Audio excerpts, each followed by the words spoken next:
On va découvrir maintenant le style d'Oxor avec votre nouveau single Youm Wara Youm, jour après jour musique.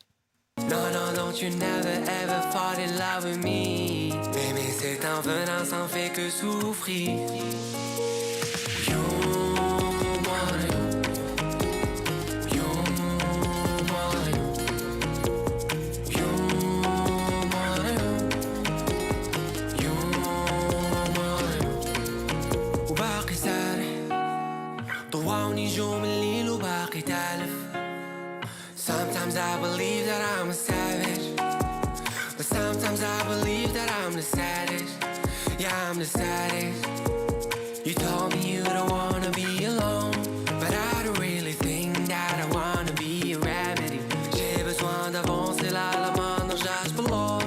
Even if I promise that you're gonna be the one for me. Youm Wara Youm en anglais, en arabe, d'Alija marocain et en français. Donc, que raconte cette chanson? On a entendu parler de venin qui fait souffrir, c'est bien ça? Absolument, c'est une métaphore pour parler d'un amour toxique éventuellement. Ouais. Donc justement, la chanson, elle parle d'un amour impossible et qui peut malheureusement pas être abouti, une relation qui peut pas être aboutie parce que c'est mauvais timing, parce qu'il y a un des deux partenaires qui n'est pas prêt, malgré l'attraction intense. Le désir. Avoir.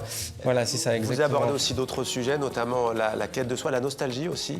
Tout à fait. Bah, en fait, pour moi, ce son-là de Youm Wara Youm, il rassemble un peu tous ces axes-là parce que justement, ça rappelle un peu que, que les opportunités de la vie, l'envie d'entretenir une passion ou juste des rencontres comme ça peut changer plein de choses et ça peut impacter aussi des relations amoureuses. Ouais. Et sinon, ouais, sur mes chansons en général, ça peut parler d'amour, ça peut parler aussi de quête de soi.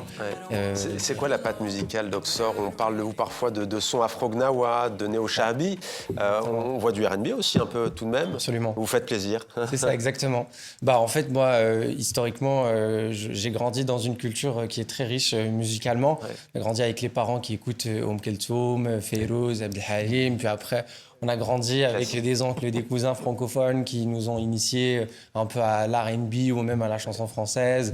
Et puis après, on fait nos propres goûts avec tout ce qui est contemporain et même urbain, que ça soit le rap, le R&B. Quand je dis Shahabi, c'est que vous avez aimé, j'imagine, vous étiez sans doute jeune, mais Chab Hasni en Algérie. Et on retrouve un peu cette nostalgie, cette mélodie dans les chansons, certaines chansons d'amour du regretté Chab Hasni. Absolument, ça me flatte limite. Je suis embarrassé de me comparer aussi au roi de la musique sentimentale maghrébine, mais oui, ça me fait trop plaisir. Pop, afro et musique traditionnelle, comment est-ce que vous travaillez, comment est-ce que vous revisitez? Il y a notamment la semaine prochaine, donc un moment important d'ailleurs dans votre carrière, votre jeune carrière, Live Session, captation vidéo.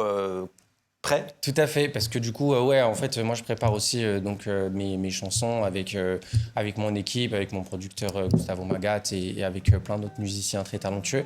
Et en fait, moi j'adore le live et j'ai envie aussi donc d'exporter et de ramener ça au public sur les écrans. Donc avec cette captation vidéo, c'est un cocktail, c'est un medley de toutes les chansons que j'ai sorties cette année. Il y a des chansons de l'EP Afia que j'ai sorti en juin. Et puis voilà, c'est 5 morceaux que j'ai interprétés avec donc un batteur, donc Adrien Verger, et puis avec Iman et Maya, les vocalistes. Et puis voilà, ça va être sympa. Il y a beaucoup d'improvisation, il y a des solos de guitare, beaucoup de spontanéité. Et voilà.